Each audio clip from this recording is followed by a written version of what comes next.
mucha gente que lo verá. No, entonces, pero vamos.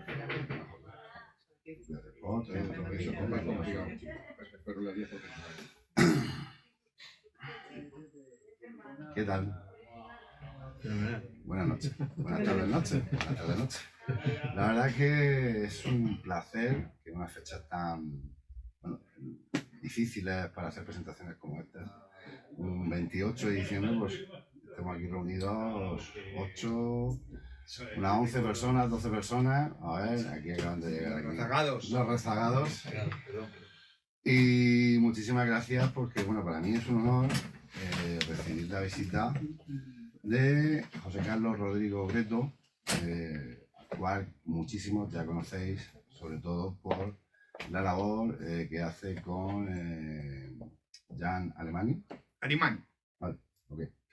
En el Café de Mendel, él es periodista, crítico literario, ha hecho numerosísimos ensayos, escritor. Aquí tenéis todo tipo de ensayos, libros, etcétera, etcétera, que después podréis conseguir.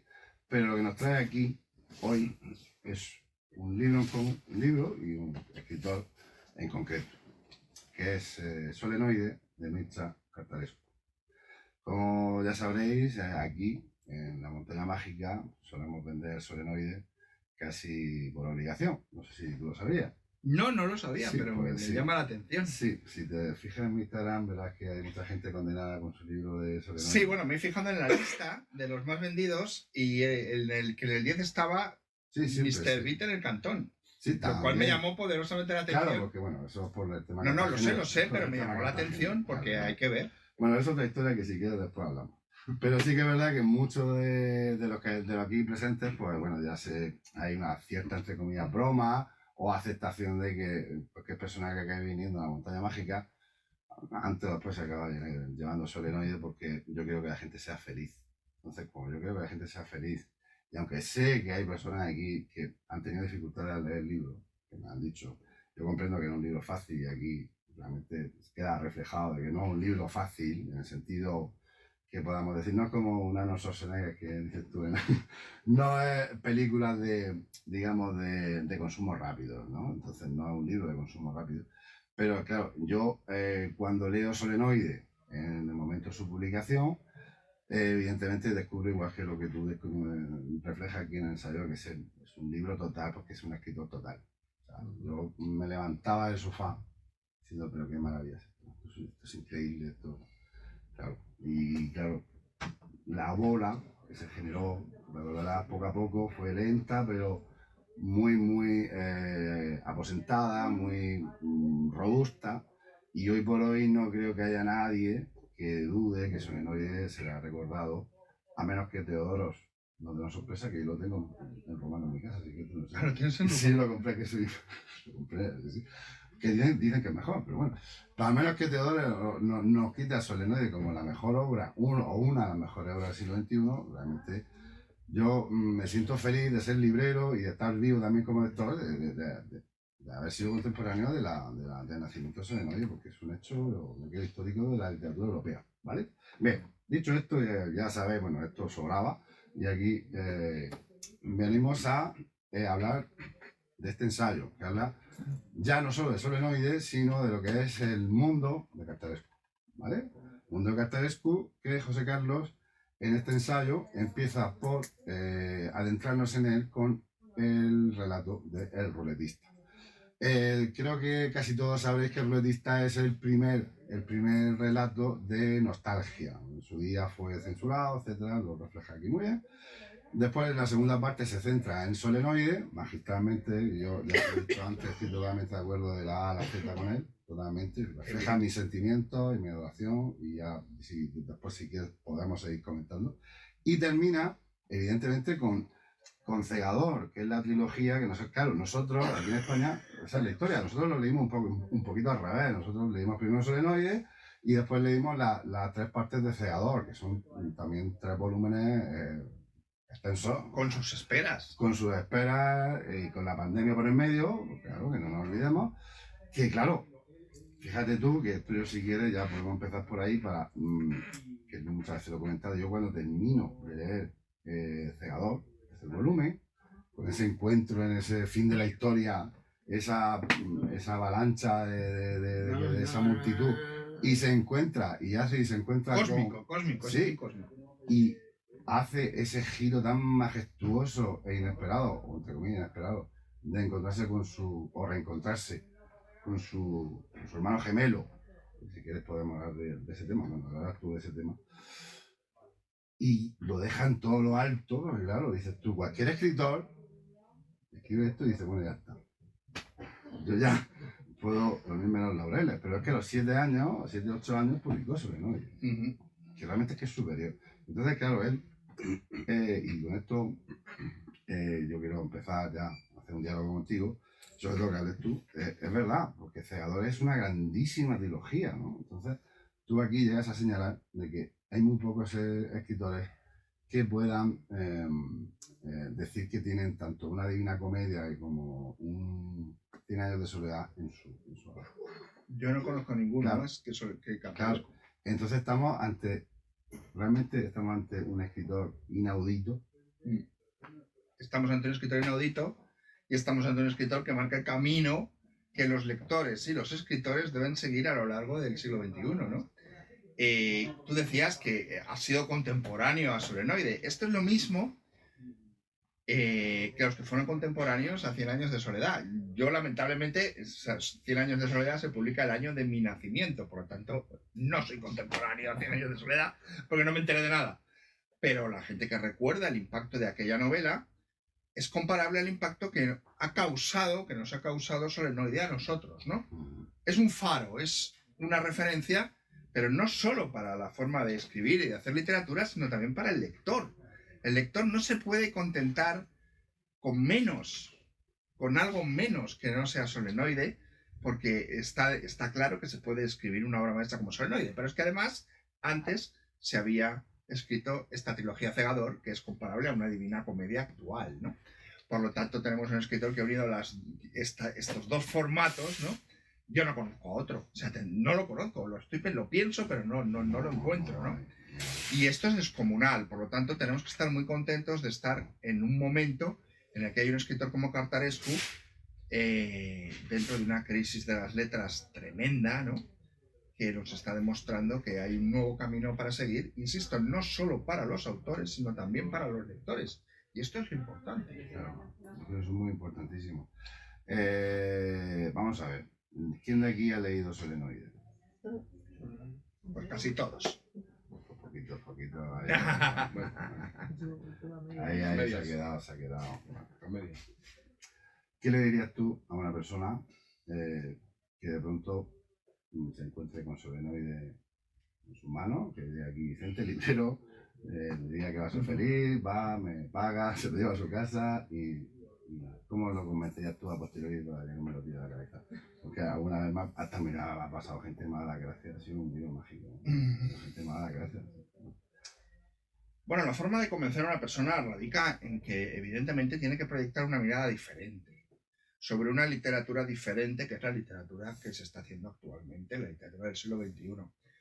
Entonces hay que desterrar una serie de ideas preconcebidas que se tienen sobre la literatura, ¿no? La primera es que un autor no tiene que ser ni entretenido, ni divertido, ni verídico, ni resultarte creíble, porque esa no es su obligación. Su obligación es la de escribir bien. Si un autor no te resulta creíble, entretenido, divertido o veraz, es tu problema, no es el del autor. Esto para empezar. Sí, por lo tanto, a partir de ahí, estamos proyectando una nueva mirada sobre lo que estamos leyendo y entonces realmente le vamos a encontrar otra parte de la lectura totalmente diferente a lo que estábamos acostumbrados. Porque resulta que Solenoide es una novela exigente. No. Es exigente. Es que yo lo voy a decir, no tengo ningún problema. La idea es la siguiente. No hay libros difíciles sino lectores poco preparados. Entonces no hay ningún libro difícil. Lo que pasa es que la lectura es algo que se entrena. Entonces, si ahora Solenoide te resulta difícil, lee otros libros, intercala otros libros entre Solenoide y tu segunda lectura de Solenoide, y entonces quizás te encontrarás con otro texto, ¿no? Por ejemplo, te resulta difícil Solenoide porque se te hace cuesta arriba, te resulta exigente. Bueno, pues léete los relatos de nostalgia. Y entonces Solenoide será algo mucho más llevadero.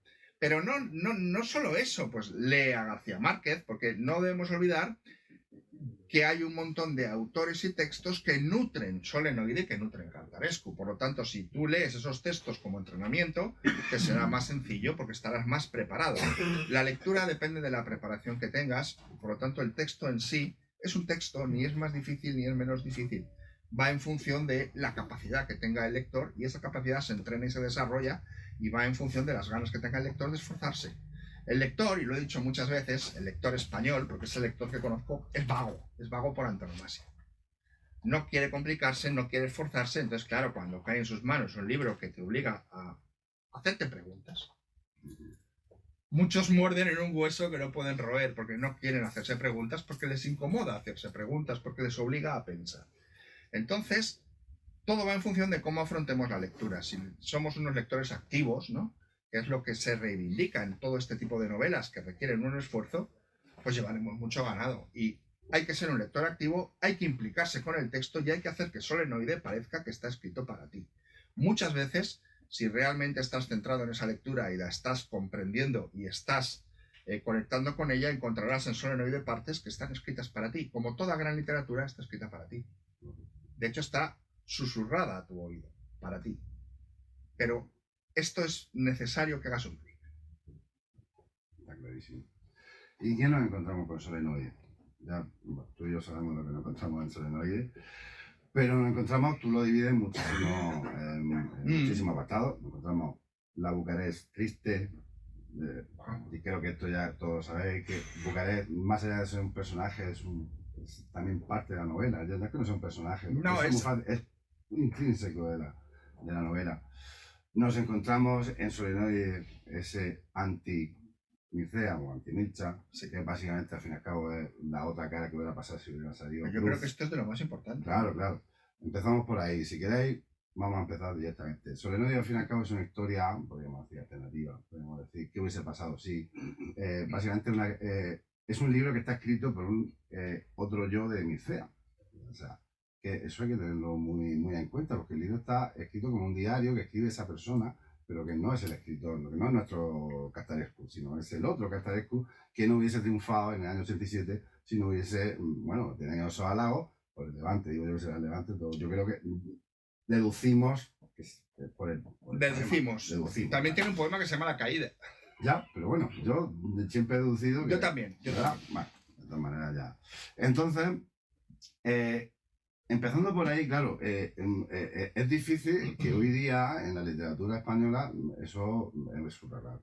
Es difícil a un público en general decir eso, pero es muy necesario que la gente sepa que aquí estamos entrando en una metaliteratura terriblemente original que nos abre unas puertas de, como tú dices, de hacernos preguntas sobre lo que hemos leído, lo que nos ha representado. Yo he vuelto a releer el libro gracias a Solenoide. Claro, eso es muy interesante también, eso es otro tema. Pero básicamente nos entramos en un mundo que está escrito por una persona, un doppelganger, que te escucha ya una vez, una especie de doble que podría ser tú y que te sustituye, en este caso, bueno, sí lo sustituye, claro. Y escribe esa vida que hubiese sido la de Mircea, pero Mircea siendo profesor eternamente de secundaria, que al final acaba encontrando una casa con forma de barco, con forma que tiene había un imán. Claro, a mí me encanta que la gente siempre a los libreros nos preguntan, bueno, ¿y de qué va? Bueno, ¿y de qué va? Bueno, pues es una novela de sustituciones, ¿no? Porque el Mircea Cartarescu Real lee su poema en el cenáculo de los lunes, que es así como se llamaba el sitio, y obtiene un gran éxito. El Mircea, que no es el real, lee su poema en el cenáculo de la luna y es tremendamente criticado y desollado vivo por los que están allí, los críticos, ¿no? Los grandes popes de la poesía y de la literatura romana. En ese momento se produce una escisión. El Mircea Cartarescu autor, que todos conocemos, sale del libro y cosecha su vida de éxitos como escritor, y el Mircea, fracasado, el anti-Mircea, se queda en el libro y nos cuenta su vida como profesor en una escuela de primaria y secundaria durante la dictadura comunista de Ceausescu, la Rumanía de Ceausescu. Y nos va contando lo que habría sido la vida del Mircea Cărtărescu, autor exitoso que está fuera del libro, si hubiera fracasado en su lectura del poema. Y es un libro de sustituciones, porque el Bucarest diurno es sustituido por un tremendo Bucarest nocturno. El Bucarest macro, ¿no? El de las casas, las calles, el sol, es sustituido por un Bucarest micro de criptas, microbios, parásitos, el alador de la sarna. Sí. El Bucarest normal de las estatuas es sustituido por un Bucarest de mausoleos y de estatuas gigantescas. Y el Bucarest diurno y terrenal es sustituido por un Bucarest subterráneo que tiene unos solenoides, que son una serie de imanes que hacen levitar las cosas, y al final harán levitar a la propia ciudad de Bucarest y se encajarán. ¿Y todo esto qué es? La historia del dolor de los bucarestinos sometidos al imperio de la Securitate y a la dictadura comunista de Ceausescu. Eso. ¿Eso no? Bien resumido. Me resumo. Pues bueno, ya está. Y bebe del boom, bebe de los escritores latinoamericanos, bebe de la historia del doble, también del doble del romanticismo, de Jean Paul en Sivencas y del doppelganger, pero también bebe de los relatos de Carpentier, de todo el imaginario del realismo mágico. Claro. Claro, el problema es que evidentemente todos los que han leído Solenoid y han salido iluminados ven mucho más que eso. Realmente lo que es la historia, claro, como tú dices, te llama a otras reflexiones, te llama a otra sensibilidad literaria. Y claro, hay gente que se fija mucho en el tema del dolor, que tú también reflejas. El tema del dolor está muy presente. Mucho. El dolor, la monstruosidad, que tiene aquí un... Bueno, la deformidad. La deformidad, que tiene aquí una palabra que utilizas, que la tenía yo señalada en el libro, era el de... Wunderkammer, no, el de... ¿Teratografía? La teratología. La teratología, que es súper acertadísima, porque claro, evidentemente la visión que Mircea tiene de sí misma, básicamente es de ser un bicho raro, entre comillas, y también un poco... Pero primer párrafo del robletista, ¿eh? Claro, ya lo dice él, no lo digo yo. Dice, claro. La literatura es teratología. Claro, así empieza. Entonces, claro, es todo, como tú dices, al final acaba acaparando cualquier tipo de relación de pensamiento que tenga cualquier lector en un momento pertinente de su vida. Por eso muchas veces digo yo que hay que tener un estado de ánimo concreto, no uno para todos, sino cada uno con su estado de ánimo, evidentemente, para acercarte a este tipo de libros. Pero claro, hay mucho más, es decir, aparte de la crítica que la hay evidente a esa ciudad totalmente cerrada, oscura, con esa especie de que te están vigilando, esos simbolismos que tú reflejas muy bien en el ensayo, con el tema de los colores, el tema de la majestuosidad que parece que te va a pisar, esa estatua que te pisa, etcétera. Está el tema del hermano, está el tema del amor también, ¿sabes? Porque hay una escena preciosa y yo creo que es cuando hace el amor con esta chica que ya no me acuerdo. Sí, bueno, no me preguntes a mí. Vale, bueno, en escena y claro, está encima de Solenoide, acaban haciendo el amor, dando vueltas en eso. Bueno, eso es precioso, o sea, aquí es que se tocan todos los temas habidos por haber, eso lo damos por supuesto. Pero yo me he encontrado con personas que, por ejemplo, se han quedado, ya debo repetir, con el tema del hermano. Se dieron cuenta muchísimas personas del tema de la pérdida del hermano. El tema de la infancia, mucha gente, por ejemplo, de cuando el capítulo en el que se va, rememora cuando lo llevan y empieza el primer cigarrillo, esos medios robots que son los... Bueno, hay muchísima gente que trata todo, se queda fascinada porque además le lleva, me lo han comentado, le lleva a revivir ciertas experiencias de su infancia. Es que la infancia es un dolor, ¿no? Claro.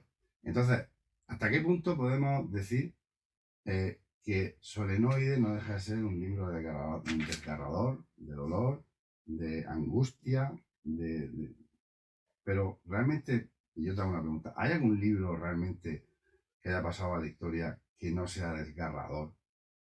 Es que la gran literatura se nutre de los grandes temas, que son el amor, la amistad, la muerte, el dolor, el duelo, el luto, la existencia de Dios, la indeterminación, la búsqueda de identidad, y todo esto de por sí es desgarrador, si es planteado con una mínima seriedad. Como toda gran literatura, permite una lectura horizontal y una lectura profundamente vertical. Y entonces, en esa verticalidad, unos se quedan con la imagen de la infancia como una tortura y de dolor, ¿no? Otros se quedan con el desgarro de la búsqueda de la identidad. Otros se quedan con la ausencia de Dios. Otros con los diferentes mundos, ¿no? Ya he dicho, Sí. macro y microscópicos, ¿no?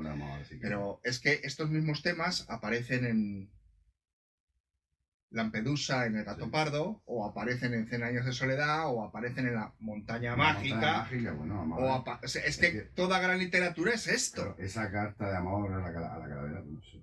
Claro, es que es esto. Es que la Montaña Mágica hay que leerla nada más que por una carta de amor. Es que eso entonces, claro, es que todos estos temas aparecen en la gran literatura. Entonces, ¿qué nos lleva esto a concluir? Que Solernoide forma parte de ese selecto grupo de gran literatura. Lo puedes poner al lado de la Divina Comedia, al lado de 100 años de soledad, al lado de Rojo y Negro de Stendhal, o al lado de La Montaña Mágica, o al lado de Kafka,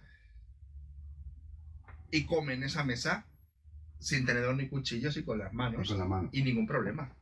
Esa es la magnitud del libro ante el que nos encontramos. Claro que sí. A ver, más cosas que podamos hablar de Solernoide. Lo que quiera. El mundo micro, que es súper interesante. La escena más delirante y más extraordinaria, y que va contra aquellos del me lo creo, no me lo creo, ¿no? Este tipo de lector que es que no me lo he creído. Explica aquí una cosa que me ha encantado: el realismo mágico y la realidad. Lo real maravilloso. Lo real maravilloso. Sí, porque esos dos conceptos son. El realismo mágico es aquello que tú lo lees y dices, ¿podría haber ocurrido? Y hay una mínima posibilidad de que haya ocurrido. Siempre pongo el mismo ejemplo, me voy a repetir. El galeón español en mitad de la jungla en 100 años de soledad. Parece que es un disparate, pero no lo es, porque muchas veces, para rodear un istmo, les salía más a cuenta sacar el barco y arrastrarlo y llegar al otro lado de la orilla. ¿Qué les pasó a los marineros españoles de 100 años de soledad? Pues que o había más tierra de la que pensaron, o mucha jungla, y se quedaron a medias y se murieron. Y ahí, o sea, ¿hay una posibilidad? Sí. Lo real maravilloso. ¿Hay una posibilidad, por remota de que sea, de lo que nos está contando sea cierto? No. Como el caso de Benjamin Button, que es un relato breve de Scott Fitzgerald, pero llevado al viaje de la semilla de Alejo Carpentier, una persona mayor involuciona hasta verse introducida en el útero de su madre. ¿Esto puede ocurrir? No. Real maravilloso. Ya está. Y ahora volvemos al mundo micro. El mundo micro. Tenemos en Solernoide una de las escenas más delirantes y mejor contadas de la historia de la literatura. El bibliotecario, que es un fanático de este parásito que es el arador de la sarna, que se llama Sarcopto, ha creado en su mano una colonia se ha puesto la sarna. Y entonces ahí están los sarcoptos haciéndole heridas, ¿no? Y entonces, a través de una maquinaria que tiene, va a reducir a Mircea hasta introducirlo en el oscuro mundo de un sarcopto. Y lo va a enviar a esa colonia de aradores de la sarna para decirles: aradores de la sarna, no estéis preocupados porque hay una criatura superior, que es vuestro bibliotecario, porque vivís en la mano del bibliotecario. Es vuestro Dios. ¿Por qué hace esto? Porque los aradores de la sarna habían hecho las figuras de Nazca en la mano. Habían hecho la figura del mono, la figura del pájaro, que son las figuras de Nazca. Estaban esos sarcoptos intentando comunicar con una deidad, pero no sabían con cuál. Entonces Mircea se mete en el cuerpo de un sarcopto, vive en el mundo de los aradores de la sarna y difunde un evangelio. Soy el Mesías que os trae la noticia de que tenéis un Dios externo. ¿Cómo acaba? Descuartizado, asesinado, su mensaje tomado en vano. Así que cuando el bibliotecario lo trae de vuelta, le dice: ¿creen en mí? Y no. Esta historia es lo más delirante que he encontrado, y aquellos que dicen: es que este libro no me gusta porque no me lo creo, tal, todos han devorado esta historia con visos de veracidad, esta veracidad que no vale de nada a la hora de valorar la calidad de un libro.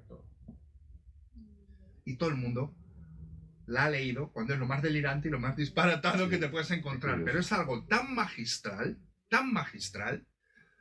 y un mensaje tan tremendo. O sea, el Mesías convertido en un arador de la sarna.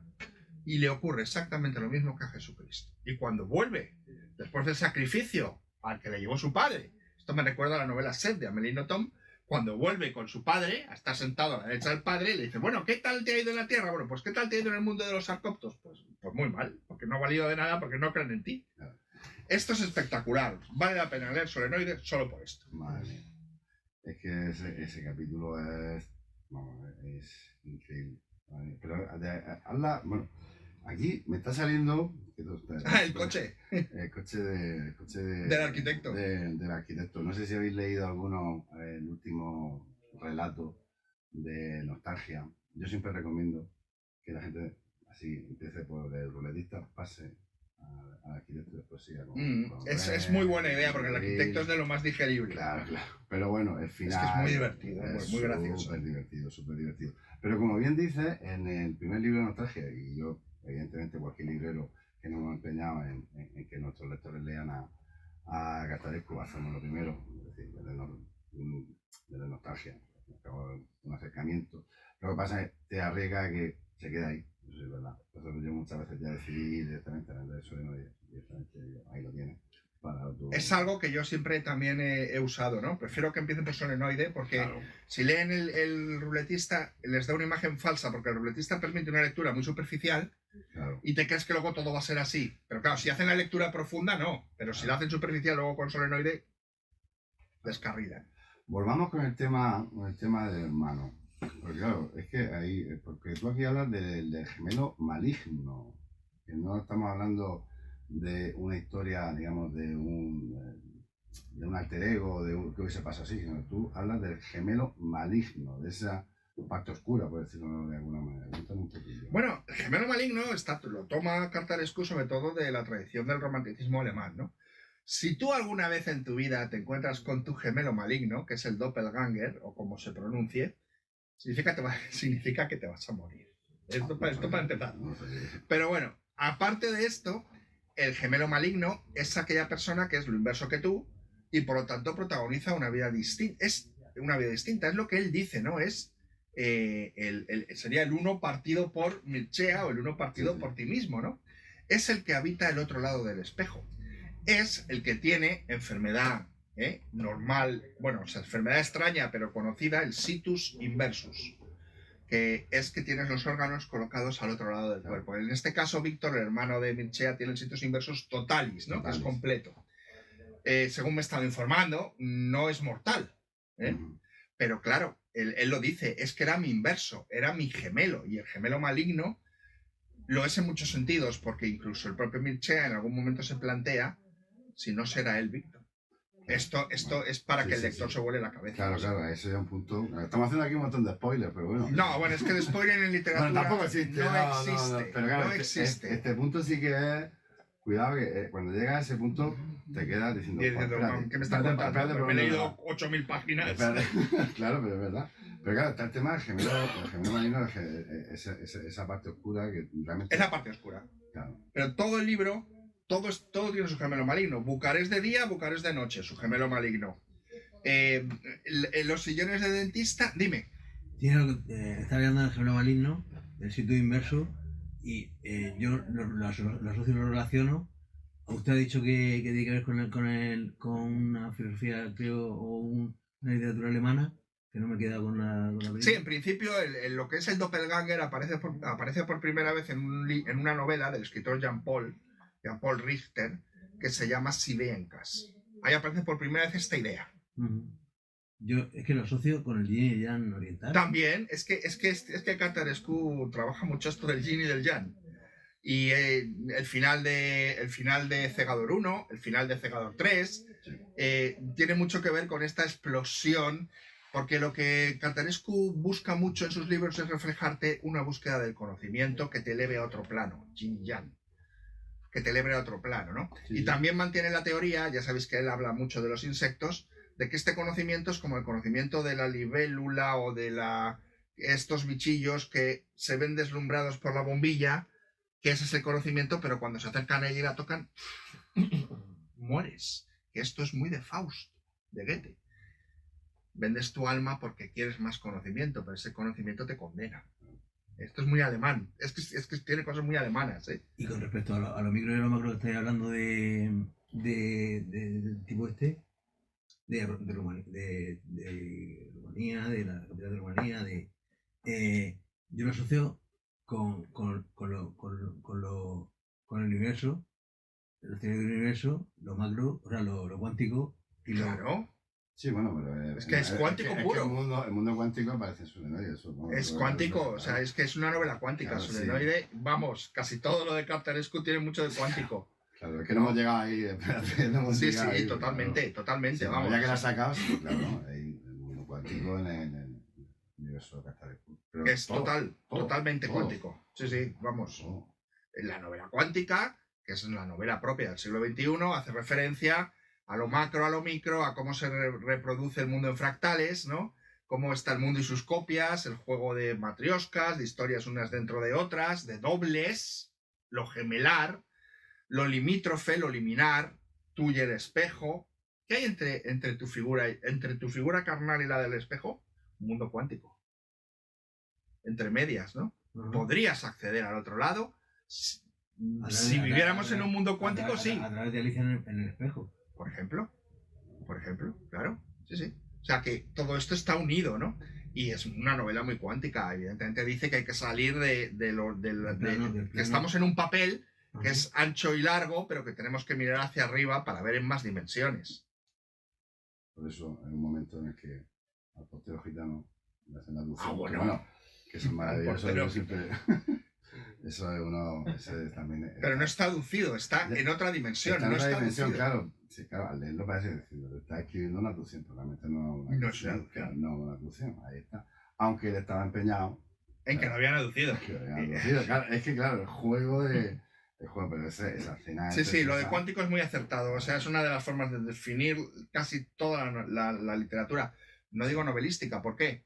Porque Cartarescu ha dicho que Teodorus es su primera novela, así que no lo podemos llamar a esto novelística. No podemos, es verdad. Es que tenemos que esperar al año que viene. Y ver en qué consiste una novela de Cartarescu, porque lo que hemos leído hasta ahora no son novelas. Que según me han dicho está escrita en segunda persona singular, todo. Sí. Entonces, bueno, ahora es como... Yo la tengo ahí en romano, pero no me voy a poner... En romano no nos aporta mucha información. La verdad que no.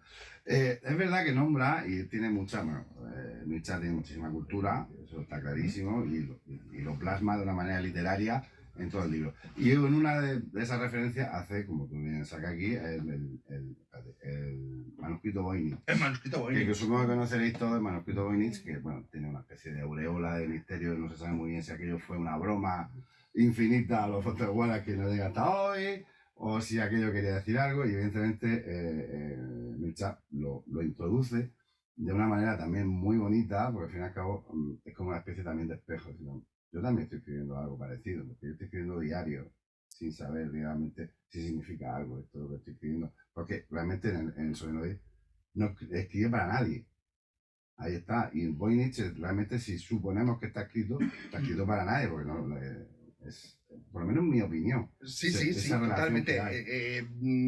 Bueno, aparte de que pudo ser un timo, que el que picó del todo fue Rodolfo II de Praga, ¿no? Que era el rey alquimista y el rey que este manuscrito le tuvo que volver loco. La forma en la que aparece el manuscrito Voynich es que además está íntimamente ligado a una escritora que de apellido es Voynich y que escribe un libro, bueno, un poquito infame, que se llama El Tábano, que fue un éxito en la Unión Soviética y que lo había leído Yuri Gagarin porque iba de unos revolucionarios italianos, ¿no? Bueno, pues apellida Voynich. Aquí no hay casualidades en Cartarescu, porque mira, yo estoy sentado en un sofá que tiene mariposas. Pero es que llevo unos tirantes que tienen mariposas. Cuidado, estamos sometidos al mundo de Cartarescu. A ver si estamos viviendo en una página. Yo estando en una página de... O sea que este es el tema, ¿no? Él habla de Voynich, pero luego hay una autora que se llama Voynich, que es lo que existe. Que existe, sí. O sea, y todo así, ¿no? Madre mía. Así que aquí hay muchísimo que hablar. Pero, por ejemplo, en el tema, por volvernos al principio, el tema del ruletista que hace, yo recomiendo este libro, aparte de Solenoide, por ejemplo, pero este libro, por supuesto, una maravilla, por cómo interpreta el escrito del ruletista, que no deja de ser un cuento. 60 páginas. Pero lo profundo y lo joven que era ya, en ese momento era joven, no lo engañamos, pero la profundidad que tiene, Está todo. está todo ahí, evidentemente. Y el tema del círculo, cuando tú haces referencia al círculo del tambor, me encanta. O sea, explícate un poco, expláyate un poco tú en lo que quieras decir de ruletista, porque todo De lo que dices, ruletista. de ruletista, todo lo que dices, bueno, hay cosas que me han sorprendido y me voy a dar la razón en todo. Porque, Bueno, el ruletista nos demuestra que la literatura del siglo XXI permite que una pistola que permite tener 6 balas y esté cargada con 6 balas y se dispare, no te mate. Yo creo que esto es la revelación del ruletista. sí, sí, sí. Una pistola con 6 balas te demuestra en la literatura moderna que no es letal, que no te mata. Y que luego puedes morir producto de un disparo sin bala. Esto es la... ¿Por el juego con el tiempo? No, No. Ya tendría que, eso es muy pequeño. ¿Dónde no te lo vamos a desvelar? No. Entonces aquí entra el tema de Eliot, ¿no? La relación que tiene con el poeta Eliot, todo el ruletista, la interpretación de los fenómenos de la naturaleza, cómo actúa el narrador como profeta, porque el narrador está escribiendo una hagiografía del ruletista como si el ruletista fuera un santo, como si estuviera escribiendo la vida de un santo. Pero lo importante de todo esto, más allá del revólver con 6 balas, que por cierto, mata el juego. Sí. El juego del que vive lo mata, porque si con 6 balas no se mata, ya el juego no tiene interés. No. Pero aparte de todo esto, que había que buscar en Borges, habría que buscar en 1000 sitios, porque hay 1000 referencias, lo que más nos interesa del ruletista es que el narrador escribe el libro para ser inmortal, porque cada vez que lo leas, el narrador, cada vez que leas la historia del ruletista, que por cierto está muerto, el narrador obtiene su pasaje a la inmortalidad. Así que el libro convierte al lector en la vida y la muerte. Si tú lees el ruletista y te paras al final, matas y no haces que el autor sea inmortal, pero si vuelves a empezar, haces que el autor narrador del ruletista siga vivo. Resucita. Esto está tomado... ¿Resucita o lo damos con otro concepto? Otro, no. Sí, si lo lees de nuevo, le estás dándole vida siempre. Le estás dando vida. Esto está tomado... Vale. Está tomado de un relato que se llama Continuidad de los Parques de Julio Cortázar. Porque, insisto, la influencia latinoamericana es tremenda. Entonces, el lector se convierte en la muerte, la vida y la resurrección. Por lo tanto, el dios no es Cartarescu que ha creado a su personaje, sino que le ha traspasado el poder al lector. Que esto es la clave del siglo XXI, porque el lector es el que se encarga de cerrar el libro, rellenar sus huecos. Por lo tanto, los verdaderos dioses no son los que crean los personajes, sino aquellos que los leen. No puede ser un concepto más moderno y más tremendo de literatura. Yo difiero un poco porque creo que Chekhov, con los 3 puntos suspensivos con los relatos abiertos, ya le da al lector el poder de completar la obra. Hombre, claro. En el siglo XIX. Pero claro, porque no hay nada nuevo en la literatura. No. Lo que pasa es que es desarrollado. Hay una conversación entre Cartarescu y Chekhov. De hecho, en La Gaviota, donde realmente se resuelve uno de los grandes misterios, es fuera del escenario. Que no sabes si realmente, no sé si Strigorín se ha pegado un tiro o no. Aunque lo afirmen, tú no lo sabes, porque en otra ocasión no se lo ha pegado, aunque parecía que sí. Esto lo tienes que resolver tú.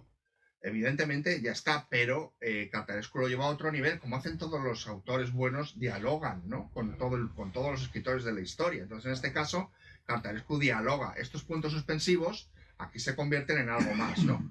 Sí, tienes que completar el libro, pero es que completando el libro te conviertes tú en su creador. Luego, el libro no es del autor. Y el personaje vive si tú quieres que viva, que eres el que lo lee. Esto es una propuesta tremendamente arriesgada y moderna que además no se percibe si haces una lectura muy radical, horizontal y muy radical. Muy radical. Estaba pensando ahí mismo, el primo de Hans Castorp de La Montaña Mágica muere.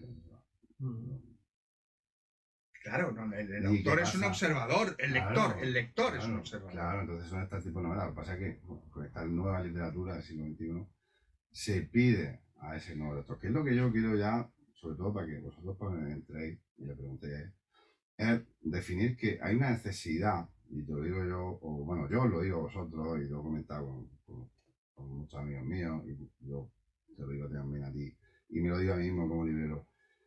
Y espero que no me marquen por esto, pero hace falta realmente un nuevo paradigma en la literatura.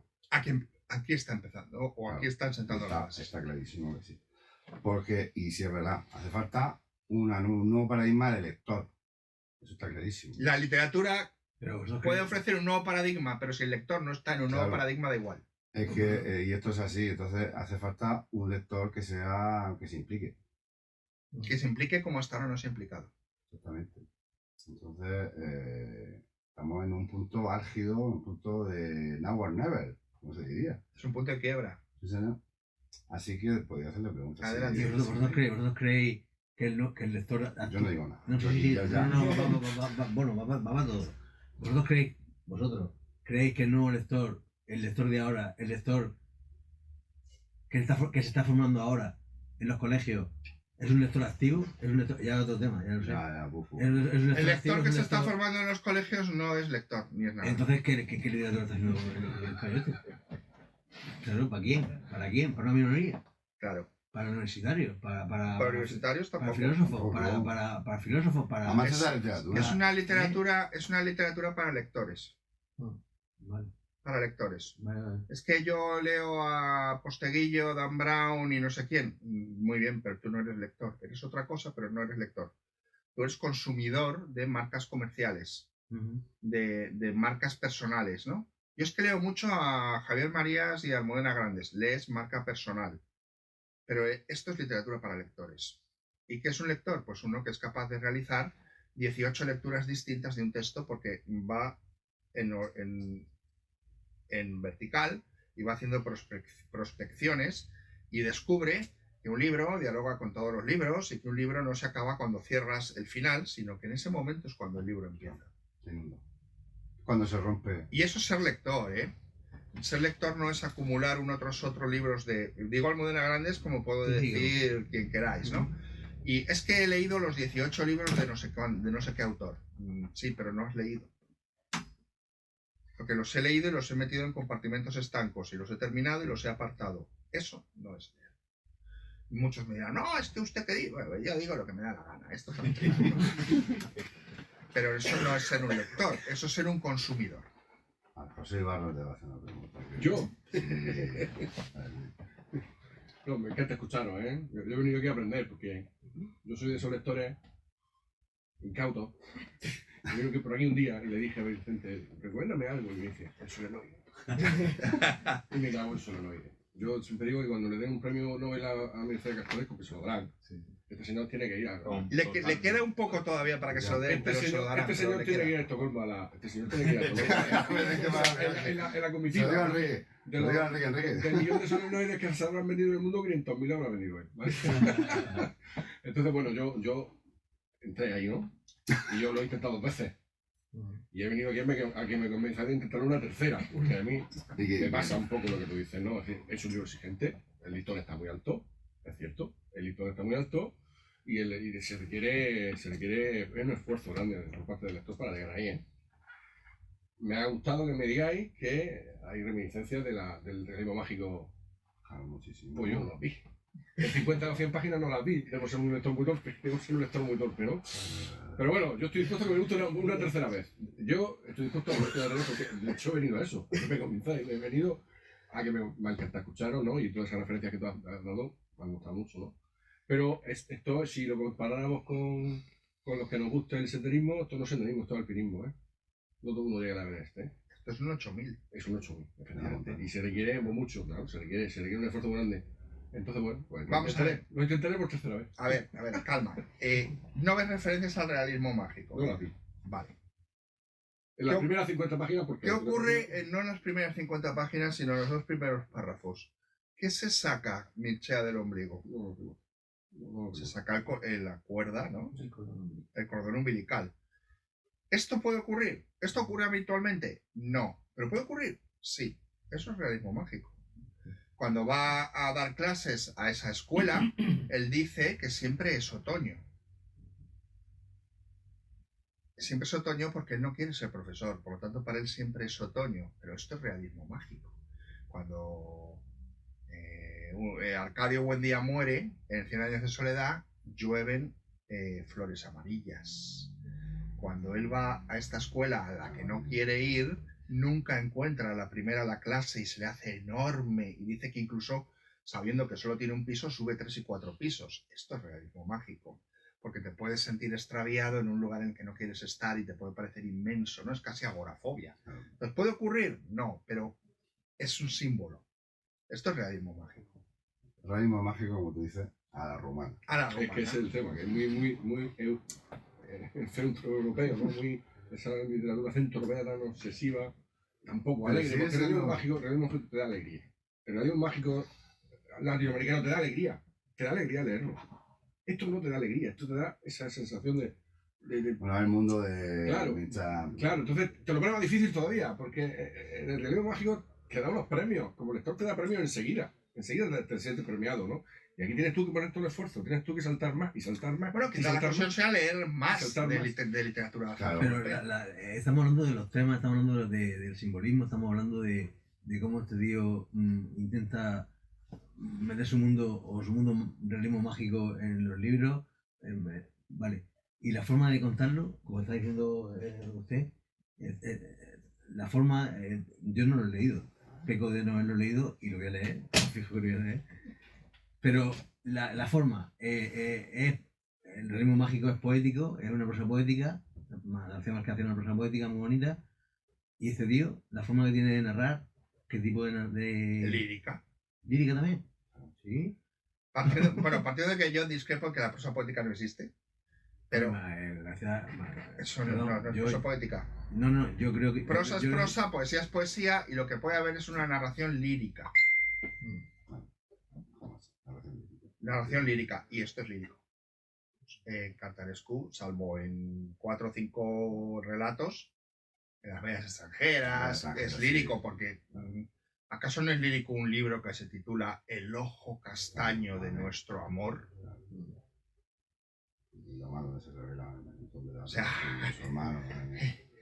O sea, no puede ser más lírico. Pues es lírica. Dime, José Carlos. ¿Te puedo hacer 4 preguntas y un comentario? Claro. Vale, la primera pregunta era esa.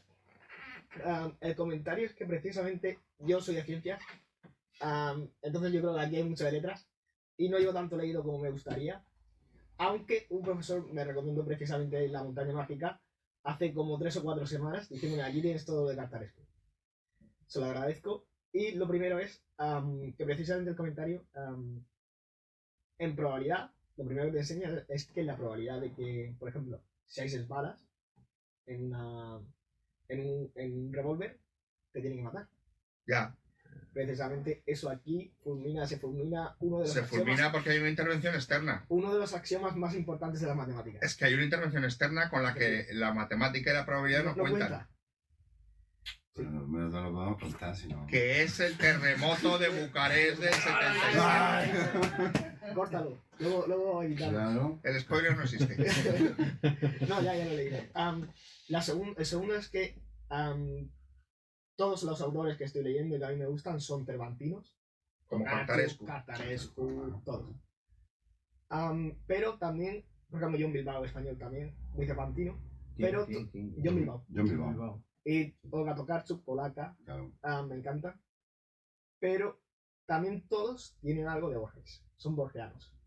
Y aquí tú afirmas, y debe haber que justifiques tu respuesta, que el Aleph es tiene el mejor inicio de un relato en español. No sé si de la novela, porque estará Quijote, estará alguna otra. Es un relato. Es un relato. Lo estoy leyendo, necesito un diccionario al lado para leer a Borges.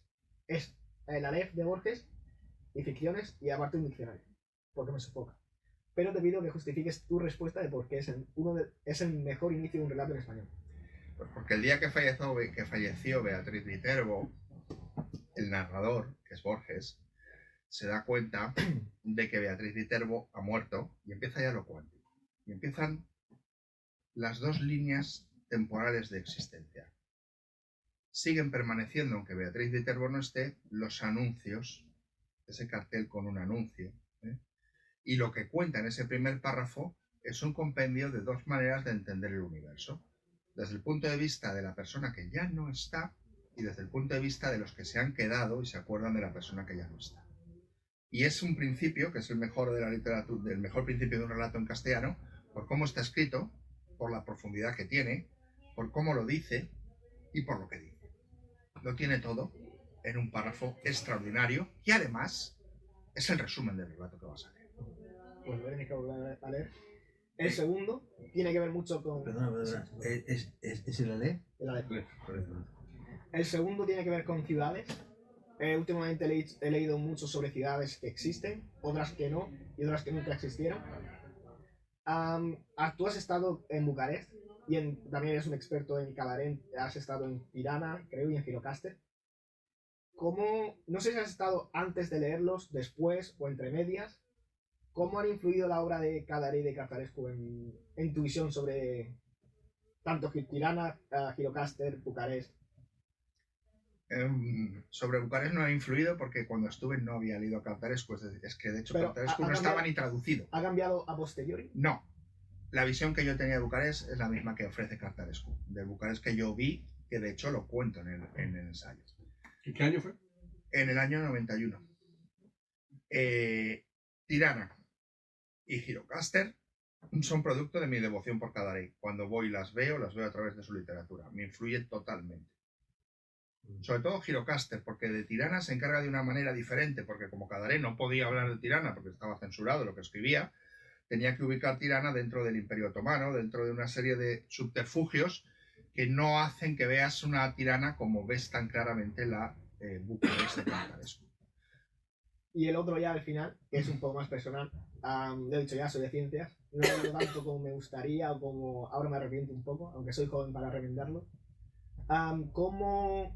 ¿Qué consejo le darías a alguien que sobre todo que está empezando a leer, leyendo mucho pero está empezando, sobre todo para distinguir los símbolos, para entenderlos, para darle un significado a los símbolos, a un lector novel? Para entender los símbolos a los que tú te refieres es el imaginario. El imaginario que un autor despliega en un texto, ¿no? Pues lo que tú tienes que hacer es comparar mucho ese libro que estás leyendo con otro tipo de novelas que hablan del mismo asunto y que tienen algo que ver, y también con la propia obra del autor. Es decir, si tú estás leyendo Solenoide, tienes que compararlo con el ruletista, y verás que en el ruletista ya aparecen las cucarachas, aparecen los insectos, aparece un Bucarest subterráneo donde se lleva a cabo una vida distinta del Bucarest de la superficie, y verás cómo esto lo replica en Solenoide. Y luego tienes que leer otra serie de libros con los que lo puedas comparar, pero no es necesario, y esto lo digo siempre, que sean libros. Puedes comparar cualquier libro con cualquier otro discurso que sea narrativo. Una película, una serie, un cuadro, una escultura, una fotografía, un documental. Son narraciones. Los puedes poner en contacto unos con otros. Sí, bueno. Y eso es lo que te hace ver qué significan esas imágenes particularmente para cada autor, porque no significan lo mismo. Todos estos juegos, por ejemplo, de espejos, y ya termino, que tiene Borges, cuando los ves en una película de Nolan que se llama Inception o Origen, te vuela la cabeza. Yo me quedé flipando diciendo esto es Pero Borges. que no es Origen más que una especie de compendio de lo que cuenta Borges, burdamente tratado. Sí, Porque esa pirindola, pues yo no la puedo llamar de otra manera. sí. Para mí es una pirindola. Esa pirindola es Borges. Esa pirindola es Borges, claro, dando vueltas como un... Claro. Compara. ¿Conocen ustedes el libro de la literatura de Jesús Ferrero? Sí. Belvergin y Belvergin y Pepa, etcétera, etcétera. Porque es que ha desaparecido el mapa. Bueno, no está tan desaparecido. A mí me sigue en Instagram. ¿Sí? ¿Está vivo, tío? Sí. Hombre. De hecho, ahora está organizando unos talleres literarios. ¿Sí? ¿Dónde? No lo sé. Lo siento, Jesús, pero no lo sé si me estás viendo. Está en Instagram y está ahí. No está desaparecido. Lo que pasa es que... Yo flipaba con él. Pero es normal, porque un escritor que no publicas como un escritor que hubiera desaparecido. Claro. Y que tuvo tanto éxito, además. Pues está.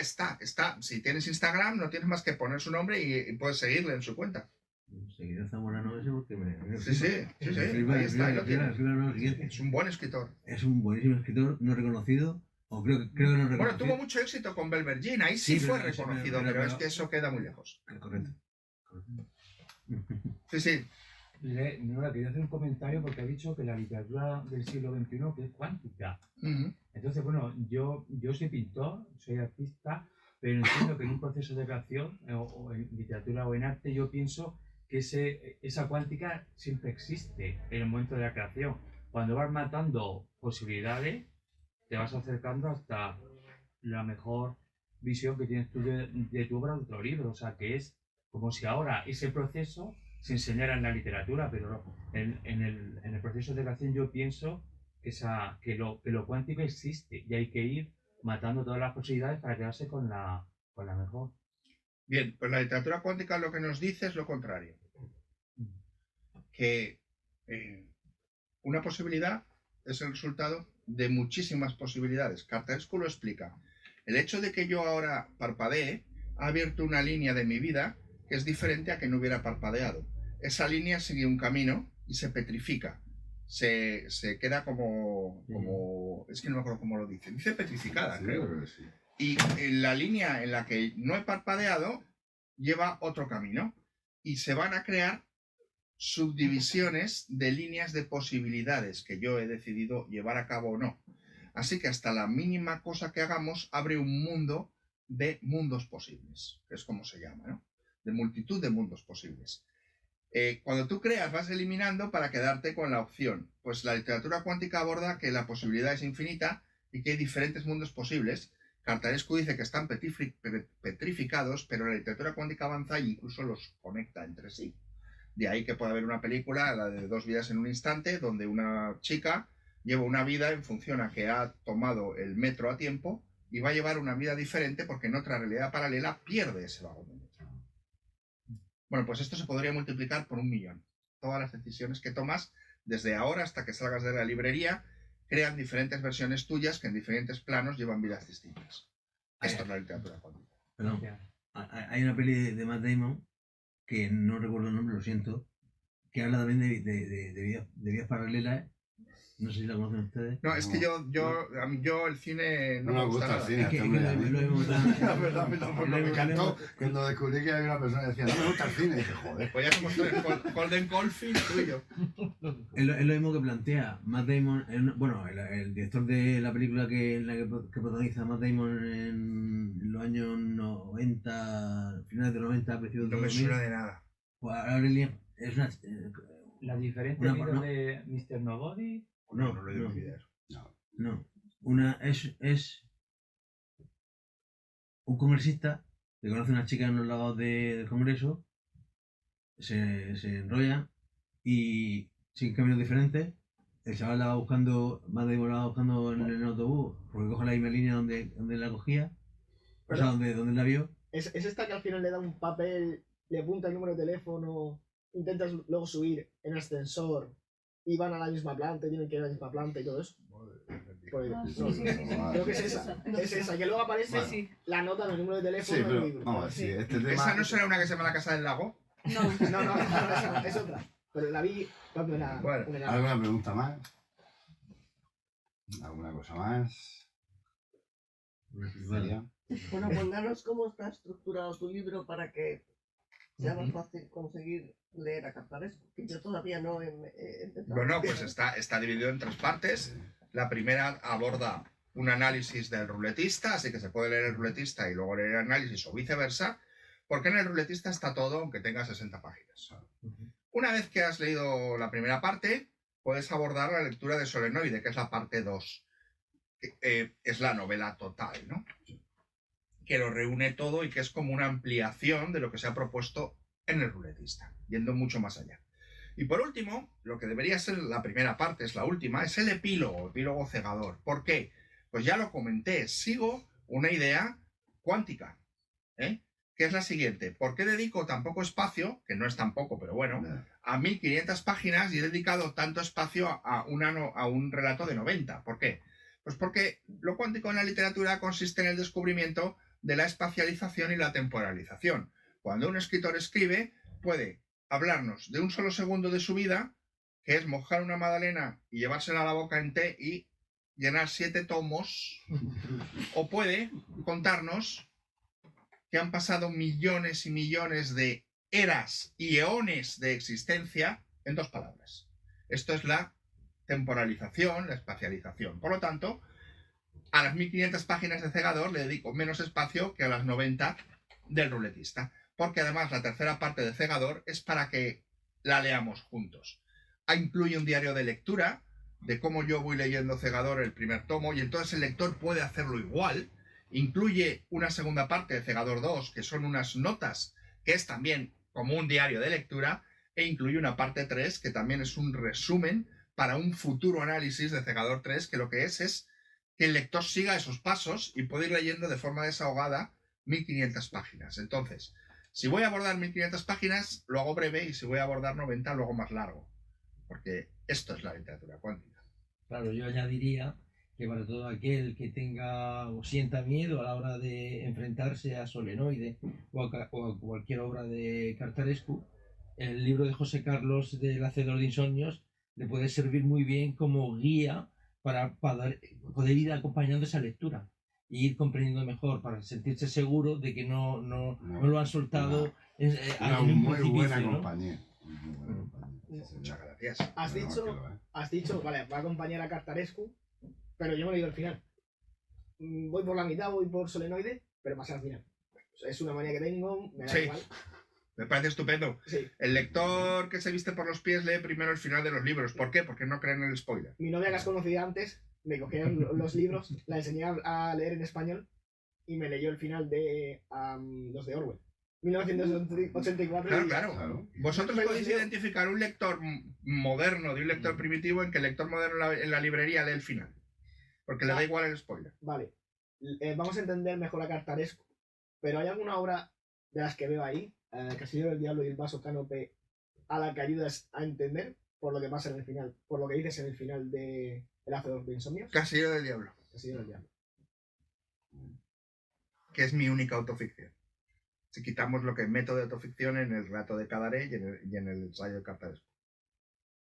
Bueno, aquí también hay autoficción. Por eso, si quitamos la autoficción que meto en el ensayo de Cartarescu y en el ensayo de Cadaré, que tienen autoficción, verdaderamente mi única novela de autoficción es Castillo del Diablo, que afortunadamente me quedan unos ejemplares. Bueno, yo también me gustaría que hablara José Carlos de toda esa guía, no solo de que vas teniendo de la obra de Cartarescu, sino la guía que vas acompañando de la tipología de novelas, o bien pues novela cuántica, que luego no repites en ningún momento, y que das pues un decálogo decálogo, que nombras 10 novelas o 12, de cada uno de los arquetipos, podríamos decir, de novela en la que se sustenta o se apoya a Cartarescu en su obra.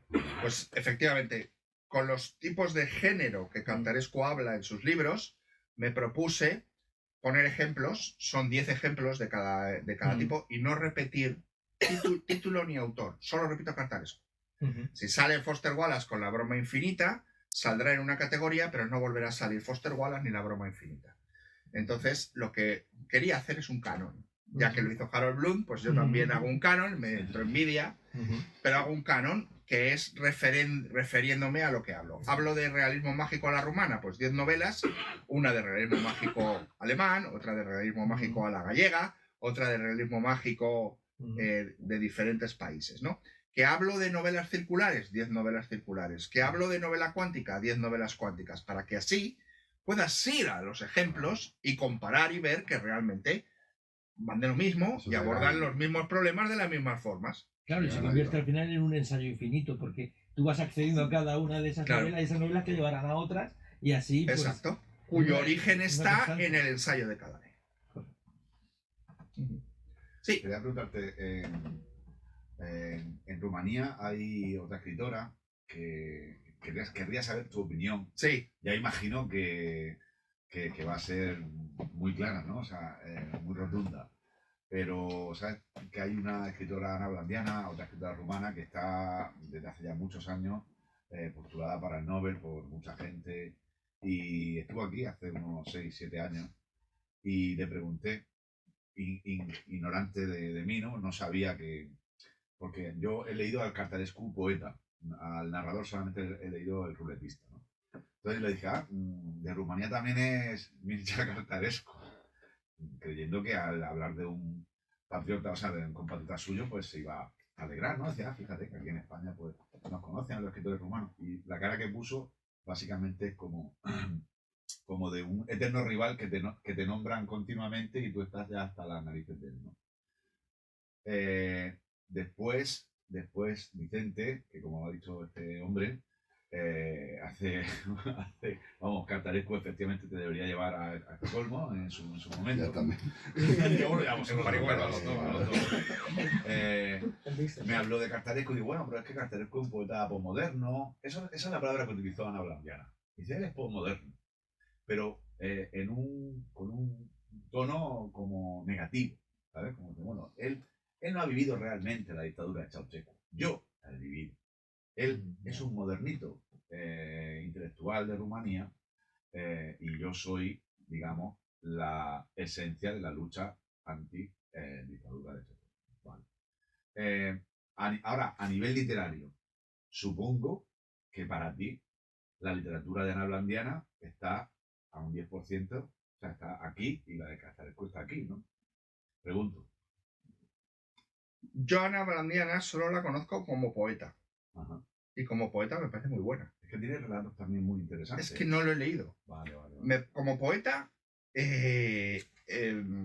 está muy bien, ¿vale? Como poeta. La colisión viene en el momento en que ya se quiera comparar con Cartarescu, porque viene el problema de siempre. Cartarescu la gana por KO. Claro, pero no la gana por KO en poesía, la gana por KO global en su imaginario. Entiendo. Poéticamente incluso tendrá Ana Blandiana cosas que pueden ser mejores que la poesía de Cartarescu. Y esto de que es un posmodernito y de que no ha vivido... Bueno, de posmoderno queda muy lejos. Esto ya...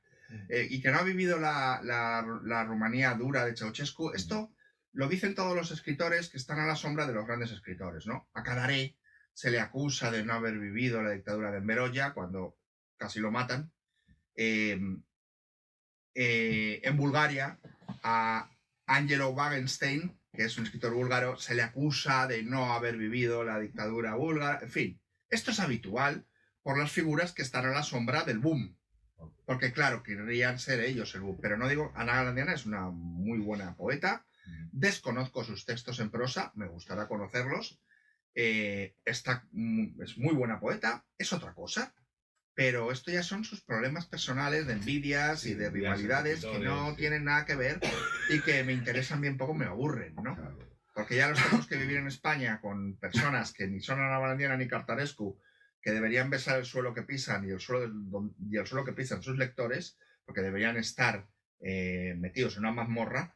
Así que en este sentido, en fin, o sea que ya tenemos aquí suficiente como para nos da igual lo que les pase a los escritores rumanos y sus egos, ya tenemos aquí bastante, ¿no? Ana Blandiana es una muy buena poeta y me gusta como poeta, no conozco su prosa, la leeré y lo demás es una rabieta. Esto es como lo veo yo. ¿Que ha vivido Cartarescu o no la dictadura más o menos? Pues mire usted, no lo sé. Y es más, es que ni me importa.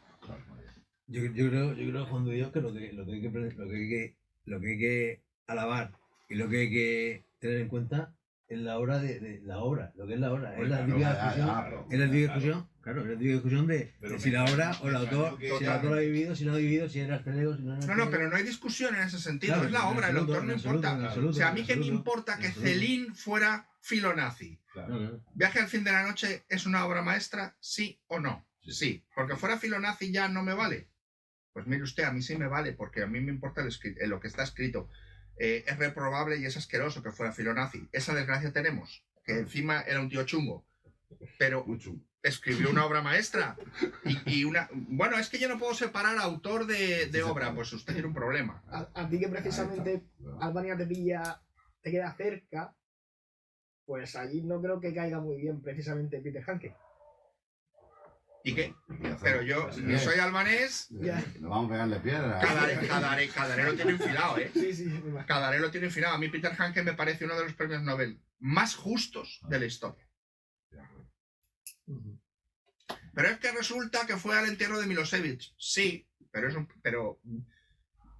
uno de los premios Nobel más justos de la historia. Como persona es deleznable, pues puede serlo. Tampoco he tomado café con él. Y aquí en España, estamos en España, vamos a hablar también de escritores españoles. Camilo José Cela, nuestro Nobel de Literatura, fue censor en la historia de Franco. De esto hemos hablado hace 2 horas aquí nosotros. Ah, perdón. No, No, pues, en privado. Y Torrente Ballester era de Falange. ¿Y sus obras con qué son? Obras maestras. Correcto. Pues ya está. Pues yo no separo. Pues usted se lo pierde si no separa. Pensé que pasó está género de la biografía.